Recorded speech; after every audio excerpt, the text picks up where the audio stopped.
আজকে বানিয়েছি কালী মায়ের জন্য ভোগের খিচুড়ি, কারণ সামনেই আসছে কালী মায়ের পুজো। নমস্কার আমার প্রিয় বন্ধুরা, আশা করি আপনারা সকলে ভালো আছেন আর সুস্থ আছেন।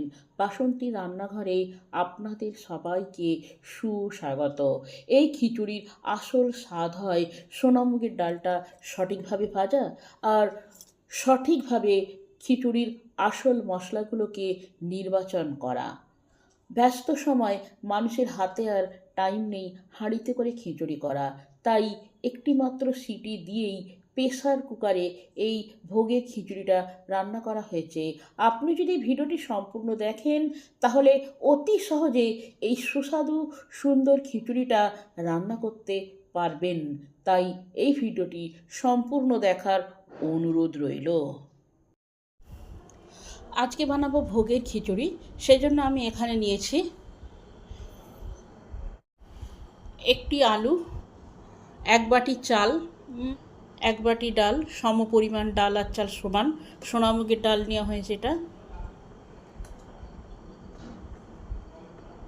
একটি ফুলকপি আর একটি টমেটো, এখানে আছে 2 চামচ জিরে, 2 ইঞ্চি আদা, 4টি কাঁচা লঙ্কা। এগুলো একসঙ্গে বেটে খিচুড়ি আর লাবড়া দুটোতে দেওয়া হবে।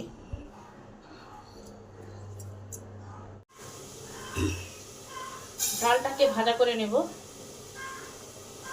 কন্টিনিউ নাড়তে হবে, না হলে তলারগুলো চুয়ে যাবে আর উপরেরগুলো ভাজা হবে না। আবার এই ডালটাকে খুব বেশি করে ভাজা চলবে না, একটা সুন্দর গন্ধ উঠলেই ভাজা স্টপ করে দিতে হবে, না হলে ডালটা আবার ভালো করে সেদ্ধ হবে না। ডালটা থেকে একটা সুন্দর গন্ধ বেরিয়েছে, কালারটাও চেঞ্জ হয়ে এসেছে। এর থেকে আর বেশি ভাজবো না, এবার নামিয়ে নেব।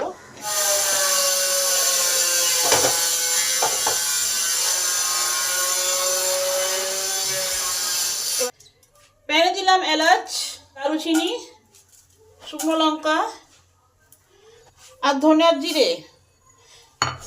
এগুলোকে ধিমে আঁচে ভালো করে নেড়ে ভেজে নিতে হবে, আবার বেশি কড়া করে ভাজা চলবে না, তাহলে এর ফ্লেভারটা নষ্ট হয়ে যাবে।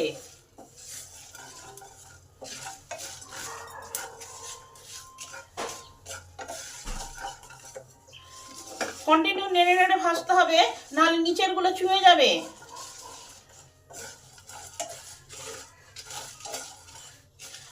মশলাগুলো আমার ভালোভাবে ভাজা হয়ে গেছে,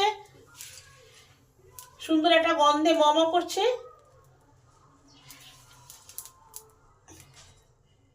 আর এই যে পটপট করে আওয়াজ হচ্ছে, এটাই হলো ভাজার লক্ষণ। এর থেকে আর বেশি ভাজবে না। এবার নামিয়ে নেব, এবার ঠান্ডা করে গুঁড়ো করে নেব। প্যান গরম হলে প্যানে দিলাম পরিমাণ মতন তেল,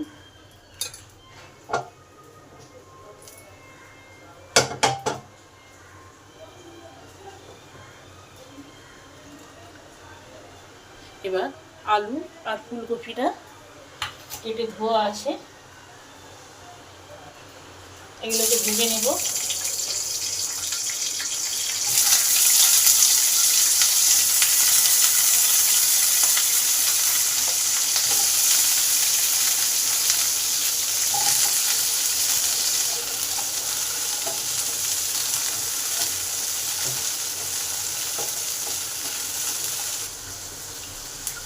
স্বাদ হলুদ গুঁড়ো দিলাম, নুন দিলাম পরিমাণ মতন,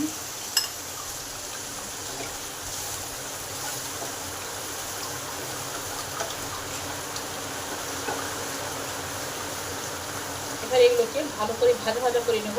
সেদ্ধ করবো না, কেন প্রেসারে করবো, সেখানেই সেদ্ধ হয়ে যাবে। জাস্ট একটু ভাজা ভাজা করে নেব, আর কাঁচা গন্ধটা যাতে চলে যায় সেই দিকে লক্ষ্যটা রাখতে হবে। কপি আর আলুটা ভালোভাবে হয়ে গেছে, তাই এক সাইডের দিকে সরিয়ে দিলাম।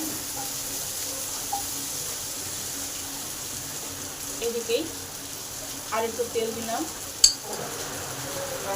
এই তেলের মধ্যে 1/2 চামচ পাঁচফোড়ন, একটা শুকনো লঙ্কা দিলাম, তেজপাতা দিলাম, 1 চামচ হিং দিলাম। ভোগের খিচুড়িতে হিং দিলে টেস্টটা আরো সুন্দর হয়। আমি তাড়াতাড়ির জন্য এখানেই করে নিচ্ছি।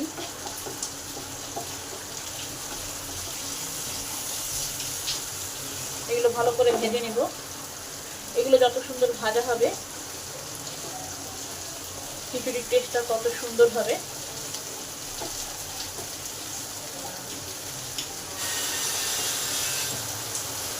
এগুলো আমার ভালো করে ভাজা হয়ে গেছে। ঠিক এই সময় আদা, জিরে, লঙ্কা বাটা আছে, এই বাটা মশলাটা দিয়ে দিলাম। তার সাথে 1/2 চামচ লঙ্কা গুঁড়ো দিলাম, 1 চামচ চিনি দিলাম, 1 চামচ হলুদ গুঁড়ো দিলাম।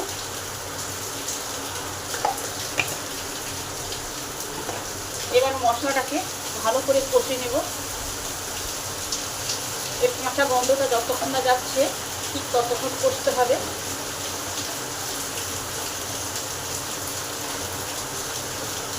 এবার এই আলু কপি সব একসঙ্গে কষে নেব। একটা টমেটো কাটা আছে, সেটাও দিয়ে দিলাম।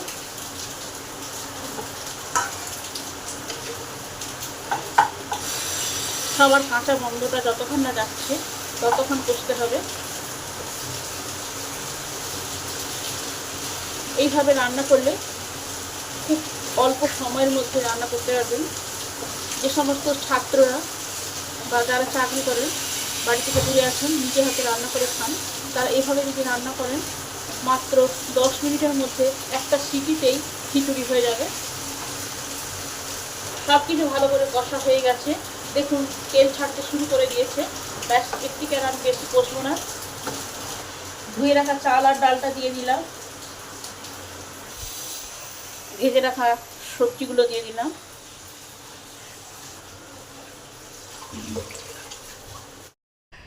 এই বাটিটার 1 বাটি চাল আর 1 বাটি ডাল ছিল, তাই এই বাটিটা মেপে মোট 8 বাটি জল যোগ করলাম।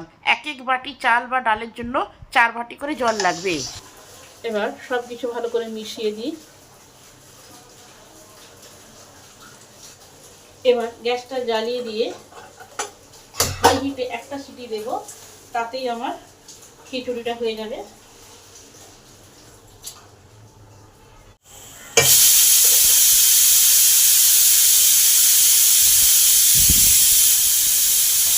একটা সিটি উঠে গেছে, এবার গ্যাসটাকে অফ করে দিলাম।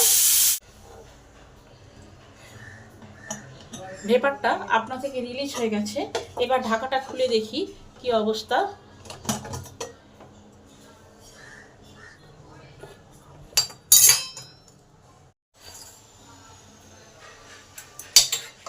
সব কিছু আমার সুন্দরভাবে সেদ্ধ হয়ে গেছে।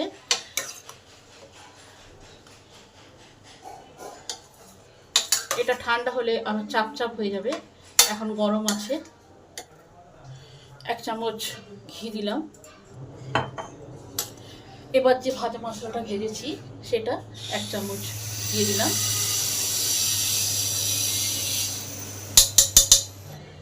এবার ঘি আর ভাজা মশলাটা ভালো করে মিশিয়ে দিই।